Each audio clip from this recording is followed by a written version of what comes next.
आज छत्तीसगढ़ की राजधानी रायपुर के कलेक्ट्रेट परिसर के सामने खड़े हुए हैं। यहाँ पर एक व्यक्ति आया हुआ है। उस व्यक्ति की आप बीती सुनकर आप भी चौंक जाएंगे। दोस्तों, छत्तीसगढ़ में या पूरे देश भर में अपना रोष, आक्रोश, प्रदर्शन, विरोध करना एक लोकतांत्रिक तरीका है, और वो भी इंसान लोकतांत्रिक तरीके से ही अपना रोष सरकार के सामने व्यक्त कर रहा था। अपने अडानी जो उनका पावर प्लांट है उनके सामने व्यक्त कर रहा था कि उसका खामियाजा उसे क्या भुगतना पड़ रहा है। वो आप चलिए सीधा उनसे बात करते हैं और जानते हैं।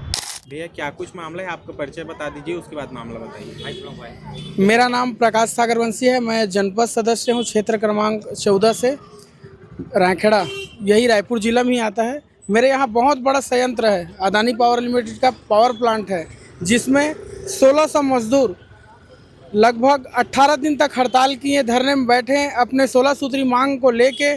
और उनके मांग में यही कलेक्टेड ऑफिस में निर्णय लिया गया कि उनके कुछ मांग को दे के जो हड़ताल टाइम का है उनका पेमेंट देंगे करके, लगभग 18 दिन का पेमेंट देंगे करके।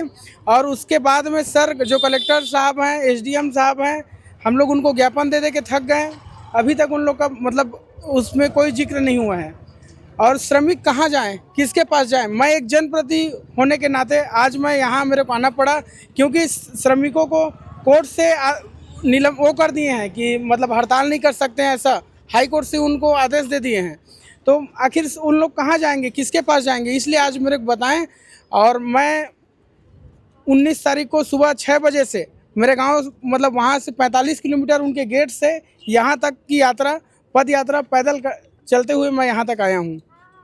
और जब आप हड़ताल समाप्त किए थे, क्या उस समय ये फैसला हुआ? उस समय फैसला हुआ था फैसला उसमें हुआ था कि पेमेंट होगा करके, और लिखित में भी दिए हैं साहब।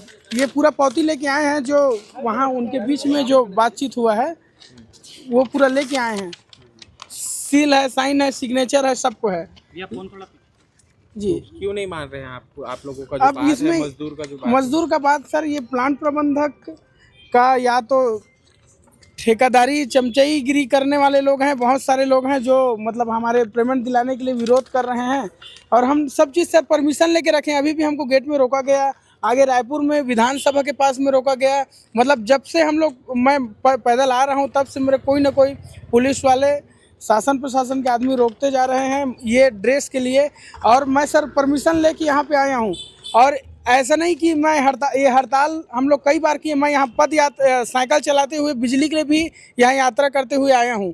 आज तक मुझे नहीं रोका गया, लेकिन आज अचानक क्या हुआ कि यहाँ पे रोकना पड़ रहा है।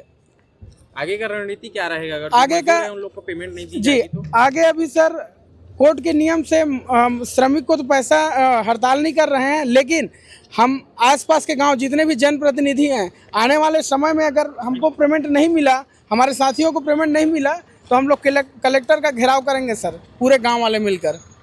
आपने जो कपड़े बनाए हैं पोस्टर को करके जी, क्या देना चाहते हैं, क्या मतलब है? इसमें ये है सर कि ये 16 सूत्री मांग का जो पेमेंट है, हड़ताल टाइम का पेमेंट का, इसमें लिखा हुआ है कि ये पेमेंट देना होगा। मजदूर का हक का पैसा है, मजदूर के हक के पैसे को ना खाएं। इसलिए सब मैं बैनर पोस्टर बना के आया हूँ सर। मेरा नाम प्रकाश सागर वंशी है। मैं जनपद सदस्य हूँ, क्षेत्र क्रमांक 14, रायखेड़ा से, तिल्दा में आता है, रायपुर जिला है। और यही है सर कि मैं श्रमिक के लिए मैं प्रयास कर रहा हूँ कि उनका पेमेंट मिल जाए। और आगे अगर आपकी बातों पे आगे हमारी बातों में ध्यान नहीं दे तो हम लोग पूरे आसपास के गांव, सरपंच, पूरा जनप्रतिनिधि मिल के कलेक्टर का घेराव करेंगे सर, चाहे जो हो जाए। इस प्रकार से एक व्यक्ति इतनी दूर से पैदल चल करके यहाँ पर पहुँचा है, और पहुँच करके अपनी आपबीती बता रहा है किस प्रकार से उसके साथ दुर्व्यवहार किया जा रहा है, सिर्फ इसलिए क्योंकि उसने अपने हक की लड़ाई को छोड़ा नहीं और अपनी मांग को अंत तक ले करके यहाँ पहुँच चुका है। बहुत सारी बातें इसमें उठती हैं कि क्या अपनी मांग रखना, अपना विरोध जताना, व्यक्त करना क्या इस भारत देश में गुनाह है? इन सारी मांगों के साथ वो बेचारा यहाँ तक पहुँच गया, उसके बाद भी उसके साथ दुर्व्यवहार किया जा रहा था, और अब उसे कलेक्ट्रेट के सामने ले जाया गया है। वो वहाँ पे बातचीत करेगा, अपना ज्ञापन देगा और आगे बात करेगा। लेकिन इस सारी बातों में एक बात स्पष्ट है कि उसे साफ तौर पर बता दिया गया है कि उसे जो पेमेंट है पिछले 17 दिनों का वो नहीं दिया जाएगा। ये सवाल बनता है हर किसी से जो इस पूरी घटना में जिम्मेदार है। बाकी इस पूरी घटना पर आप क्या राय है और बता सकते हैं कमेंट बॉक्स में। मैं कांगराज, आप देख रहे हैं सिटी भास्कर रायपुर।